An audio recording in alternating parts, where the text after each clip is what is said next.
Bueno, es momento de comenzar con las noticias. Ya le pedí a usted que participe con nosotros. Nuestro hashtag a las 10 p.m. Nuestra cuenta oficial @Canal Antigua. También nuestra cuenta en Facebook. Búsquenos como Canal Antigua. Decía que nuestros analistas de esta noche son Hugo Novales, @HugoNC, y Giovanni Frati, @Frati Giovanni. Comencemos con el primero de los temas, y es que si usted aún no tiene DPI, o sea, documento personal de identificación, tenga mucho cuidado, porque la cédula de vecindad, que hasta hoy le está sirviendo como su documento de identificación, perderá validez en los próximos días. Esto es un problema, obviamente, para las autoridades del Registro Nacional de las Personas. Renata. La cédula de vecindad ya no servirá.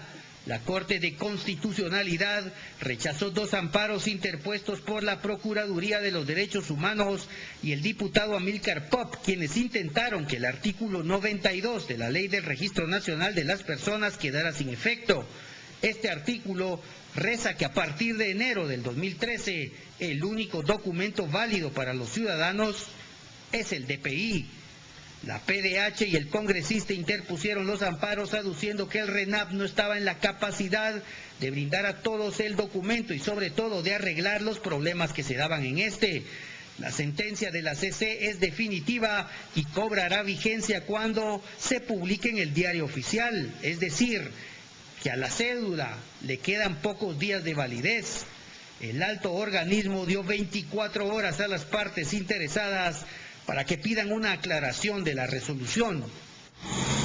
Bueno, ya lo sabe usted, si aún se identifica con cédula de vecindad, en pocos días, pues ese documento será tan solo un cartoncito con una foto pegada, y lo cual pues obviamente generará un problema enorme para muchísimas personas. Abrimos el debate desde ya a través de Facebook. Vemos qué es lo que se ha publicado a lo largo del día.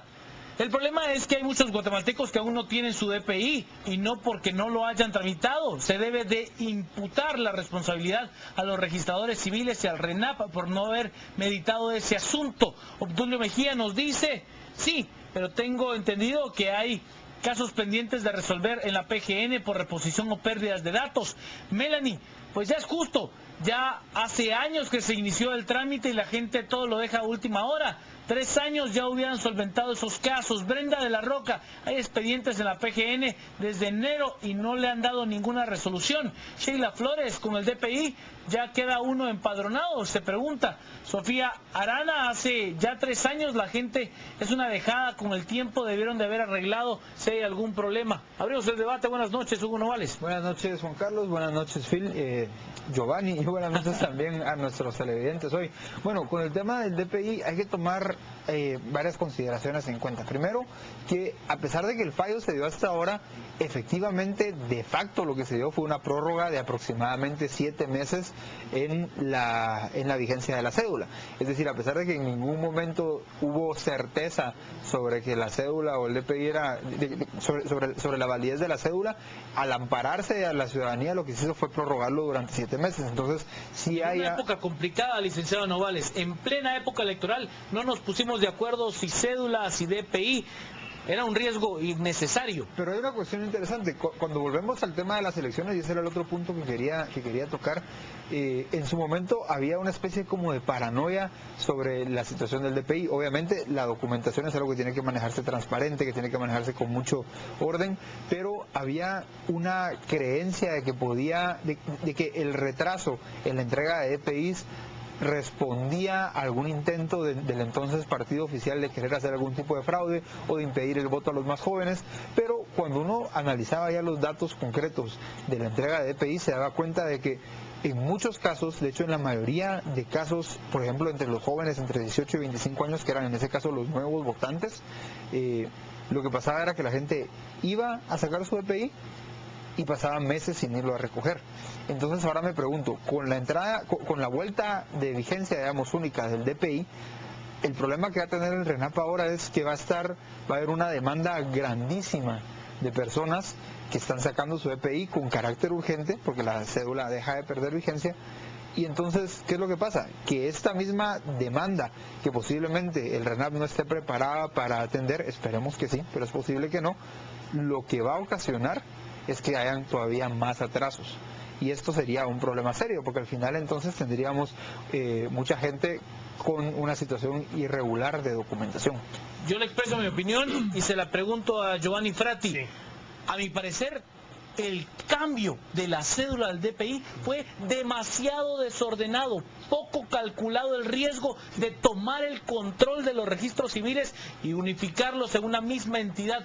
¿Fue correcta la forma en la que se hizo? Buenas noches. Sí, buenas noches Juan Carlos, buenas noches Hugo y obviamente a todos nuestros televidentes en Facebook, Twitter, cable y el mundo virtual. Sí, obviamente ha sido un proceso muy accidentado, un proceso muy viciado, un proceso que prácticamente escribió la ley para que una empresa saliera beneficiada con el contrato de 800 millones de quetzales, una gran cantidad de sindicaciones de corrupción que estarán por probarse aún y que nunca fueron investigadas, obviamente.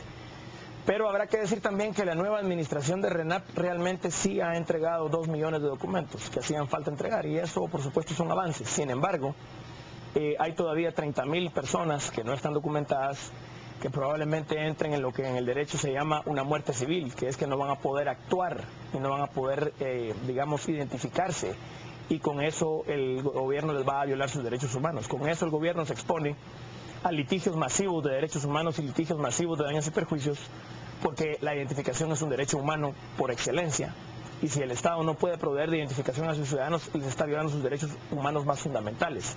Así es que RENAP debería prepararse desde ya para litigios masivos en su contra y en contra del patrimonio del Estado por derechos humanos y por violación a la dignidad de las personas, y también obviamente por estos miles de ciudadanos que, por ejemplo, por la quema de las, digamos, registros civiles de las municipalidades por parte de la guerrilla, no pueden identificarse hasta el día de hoy. Entonces es un gran problema y habrá que ver entonces cómo el Departamento Jurídico de RENAP y del Presidente de la República solucionan este gravísimo problema. Vamos a las redes. Jonathan Ardón nos dice: no más que una muestra de cómo se hacen las cosas en Guatemala, el proceso debió probarse 1000 veces para detectar posibles fallas. Ana Rivas nos da las buenas noches. Buenas noches, Ana. Elmar Rivera nos dice: a mi parecer aún no, porque muchas personas que no han hecho el trámite del DPI es porque no aparecen en los libros. Lucrecia Marroquín: los guatemaltecos dejamos todo para última hora. Si no vean la tarjeta de circulación, es razonable la medida. Carlos Jacinto: ya tuvimos suficiente tiempo para estar registrados en el RENAP. La primera cédula perteneció a don Jorge Ubico, nos da el dato Carlos Jacinto. Nos dice Otto David Gil: creo que a pesar de las deficiencias, sí. Cornelio Hernández: ya era tiempo, de lo contrario nunca se va a establecer formalmente. Ramón Hernández Ulugrún. También nos dice Nicolás Virsi, nos preguntaba el doctor Virsi cuáles eran los temas a discutir. Este es el primero de los temas que discutimos esta noche, el hecho de